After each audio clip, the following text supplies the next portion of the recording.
खाली हम ही एक है जो अवेलेबल हैं, तो सब लोग हम ही से बात करने आ जाते हैं। लेकिन खैर, मुझे खुशी है कि आज के दिन आप लोग यहाँ पर आए मेरे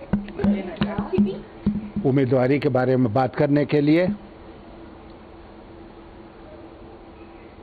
ये चुनाव मैंने बार बार जोर दे के कहा है कि बहुत महत्वपूर्ण है, क्योंकि आने वाले दिनों में ये दिशा तय करेगा कि भारत में प्रजातंत्र बचेगा या धीरे धीरे करके समाप्त हो जाएगा। अभी तक जितने संकेत मिल रहे हैं उससे यही लग रहा है कि हम समाप्ति की ओर बढ़ रहे हैं, और इसीलिए पूरे देश में घूमकर और मीडिया के माध्यम से और भी जितने माध्यम उपलब्ध से उनके माध्यम से मैंने पूरे देश में ये संदेश देने का प्रयास किया है कि ये राष्ट्रपति का चुनाव क्यों इतना महत्वपूर्ण है। अब आज वोटिंग हो रही है। मैं सारे मतदाताओं से अपील करना चाहता हूँ कि वो अपनी अंतरात्मा की आवाज़ सुने। ये वोट, जैसा आप जानते हैं, इसमें पार्टी का व्हिप नहीं जारी होता है और इसमें सीक्रेट बैलेट होता है। तो इसलिए हर किसी से उम्मीद की जाती है कि अपने विवेक अनुसार इसमें वोट डालेंगे। मैं उम्मीद करता हूं कि जितने मतदाता हैं पूरे देश में वो अपने विवेक का इस्तेमाल करेंगे और प्रजातंत्र को बचाने के लिए मेरे पक्ष में अपना वोट कास्ट करेंगे। धन्यवाद। सर, पहले भी आपने बोला था अंतरात्मा की आवाज़ सुनेगा, आपको लगता है कि इससे कोई फर्क पड़ेगा? मुझे पूरी उम्मीद है कि इससे फर्क पड़ेगा, इसलिए मैं ये अपील कर रहा हूँ।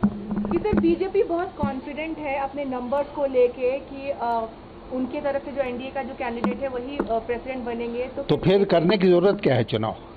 बीजेपी कॉन्फिडेंट है तो डिक्लेयर कर दें, चुनाव कराने की जरूरत ही नहीं। बेकार दिन भर बर्बाद हो रहा है। उम्मीद कर रहे थे वो भी अब द्रौपदी मुर्मू का सपोर्ट एक्सटेंड कर रहे हैं। मैं एक पॉलिटिकल लड़ाई ही नहीं लड़ रहा हूँ। आप सब जानते हैं कि मैं सरकारी एजेंसियों के खिलाफ भी लड़ाई लड़ रहा हूँ। इसमें सरकारी एजेंसियाँ बहुत सक्रिय हो गई हैं और राजनीतिक दलों में तोड़फोड़ करवाने का काम कर रही हैं। लोगों को इस बात के लिए बाध्य कर रही हैं कि वो उनके पक्ष में वोट डालें, और पैसे का भी खेल हो रहा है। सर, क्या आप आज जाएंगे विटनेस करने? आप पार्लियामेंट जा रहे हैं आज? तो यशवंत सिन्हा ने बड़ी बातें कही हैं। यशवंत सिन्हा कहते हुए कि लोकतंत्र समाप्त होता दिख रहा है और मैं इसी की लड़ाई लड़ रहा हूं। अंतरात्मा की आवाज पर वोट डाले मतदाता। देश भर के मतदाताओं से उन्होंने अपील की है। इस बीच शिवराज सिंह चौहान वोट डालने पहुंचे, लेकिन यशवंत सिन्हा थोड़ी सी तल्ख अंदाज में बात करते हुए और कहते हुए कि अगर बीजेपी को इतना ही कॉन्फिडेंस है कि उनकी कैंडिडेट जीत जाएंगी तो फिर चुनाव क्यों हो रहा है, लोगों का दिन क्यों खराब हो रहा है। साफ कहते हुए यशवंत सिन्हा कि मेरी लड़ाई अब सरकारी उन एजेंसियों के खिलाफ भी है जो इस वक्त जोड़ तोड़ में सरकार का साथ दे रही है। सीधे सीधे बीजेपी पर हमला यशवंत सिन्हा का, और कहते हुए कि अंतरात्मा की आवाज पर वोट डालने की अपील एक बार फिर से करते हुए। और सबसे बड़ी बात, लोकतंत्र समाप्त हो रहा है, प्रजातंत्र समाप्त हो रहा है, उसके संकेत मिल रहे हैं और इसीलिए मैं उसके खिलाफ यहां पर प्रजातंत्र बचाने के लिए लड़ाई लड़ रहा हूं। देखते हैं क्या होता है उनकी इस अपील का असर। लेकिन फिलहाल हम आपको वोटों का गणित समझा रहे थे। देखिए, लोकसभा के अगर बात करें तो लोकसभा के कुल सांसदों का जो वोट वैल्यू है वो 3,80,100 है। राज्यसभा की बात करें तो वहां के सांसदों की जो वोट वैल्यू है कुल वो 1,63,100 है। और कुल विधानसभा जितनी है देश में, उनके अगर कुल विधायकों की बात करें 4,000 के करीब जो विधायक हैं उनकी वोट वैल्यू है 5,43,231। तो कुल जो वोट वैल्यू बनती है वो यहां पर बनती है 10 लाख के आसपास, 10,86,431 ये वोट वैल्यू है। 6,66,000 के आसपास वोट मिल सकते हैं द्रौपदी मुर्मू को, जो अभी जो बीजेपी का जो मैनेजमेंट है उसके लिहाज से देखते हुए, और इसीलिए उनकी जीत तय मानी जा रही है। बिल्कुल सही बात है गौरव, और इस वक्त हम तस्वीरें देख सकते हैं। गृह मंत्री अमित शाह अपना वोट डालने के लिए पहुंचे हैं। ये सीधी तस्वीरें हम आपको दिखा रहे हैं, और जैसा कि वोट वेटेज देखकर लगता है एनडीए की जो कैंडिडेट हैं द्रौपदी मुर्मू, उनका पलड़ा काफी भारी है। शिवराज सिंह चौहान क्या कह रहे हैं, सुनते हैं।